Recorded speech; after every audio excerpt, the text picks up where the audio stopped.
नमस्कार, माधुरीज किचनमध्ये तुमच्या सगळ्यांचे अगदी मनापासून स्वागत. आज आपण पालक पुरीची रेसिपी पाहणार आहोत. ही पुरी अगदी मस्त फुगलेली, मस्त कुरकुरीत अशी पुरी चटपटीत आज आपण बनवणार आहोत. मुलांना तर एवढी आवडेल, आवडीने खातील आणि घरचेसुद्धा आवडीने खातील, झटपट होईल अशी रेसिपी आपण आज पाहणार आहोत.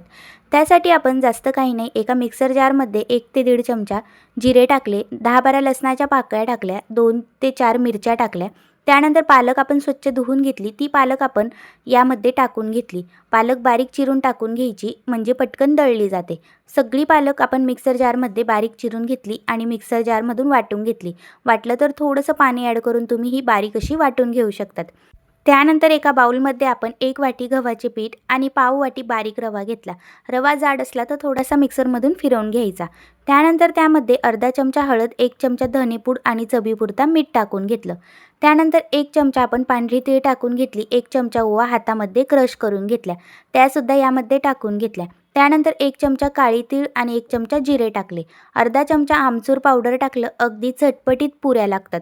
त्यानंतर 1-2 पळी आपण तेल टाकून घेतले म्हणजे पुरी अगदी कुरकुरीत आणि फुगलेली राहते. त्यानंतर बारीक चिरलेली कोथिंबीर टाकायची आणि यामध्ये आपण जी पालकची प्युरी केली होती ती संपूर्ण यामध्ये टाकून घेणार आहोत. त्यानंतर पाणी न घालताच आधी सगळं असं व्यवस्थित हाताने एकजीव करून घ्यायचं. पाणी लगेचच ओतायचं नाही, पाणी लागताच घालायचं म्हणजे जास्त पातळ पीठ होणार नाही. मिक्सर जारमध्येच पाणी टाकून घ्यायचं म्हणजे मिक्सरला जे प्युरी लागलेली असेल ती पण यामध्ये ॲड होते. त्यानंतर आपण पिठाचा गोळा छान मळून घेतला. थोडंसं तेल टाकून आपण मस्त असा सॉफ्ट करून घेणार आहोत. संपूर्ण पिठाचा गोळा मळून झाला की याचे आपण छोटे छोटे गोळे तयार करणार आहोत. ज्या पद्धतीने तुम्हाला लहान मोठे गोळे पाहिजे असेल त्या साईजचे तुम्ही करून घ्यायचे.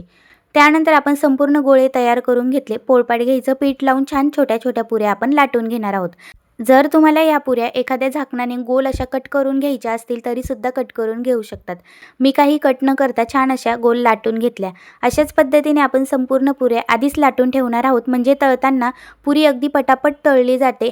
सगळ्याच पुऱ्या आपल्याला अशा पद्धतीने गोल गोल मस्त लाटून ठेवायच्या आहेत.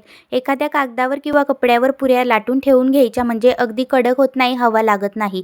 झाकून ठेवायच्या म्हणजे तळतानासुद्धा अगदी छान तळल्या जातात आणि फुगलेल्यासुद्धा राहतात.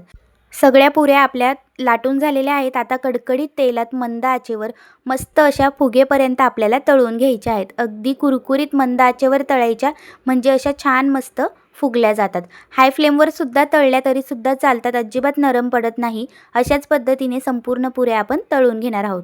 तुम्ही बघू शकता सगळ्या पुऱ्या अगदी टम्म अशा फुगलेल्या आहेत. अजिबातच चपटी पुरी झालेली नाही. सगळ्या पुऱ्या व्यवस्थित अशा फुगता आहेत. अशा पद्धतीने जर पुरी बनवली ना, रवा घातला तर पुरी अगदी भरपूर वेळ कुरकुरीतसुद्धा राहते आणि फुगलेलीसुद्धा राहते. एकसुद्धा पुरी तुमची न फुगता होणारच नाही. सगळ्या पुऱ्या मस्त अशा कुरकुरीत आणि टम्म फुगतील.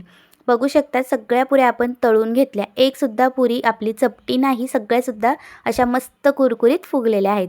या पद्धतीने पालक पुरी बनवा. मुलांना टिफिनला द्या किंवा बटाट्याच्या भाजीसोबत खायला द्या. कोणत्याही भाजीसोबतसुद्धा खाल्ल्या, अशा जरी खाल्ल्या ना तरीसुद्धा मुलांना खूप आवडतील. सगळे अगदी आवडीने खातील. एकदा तुम्ही या सोप्या पद्धतीने पालक पुरीची रेसिपी नक्की ट्राय करू शकतात.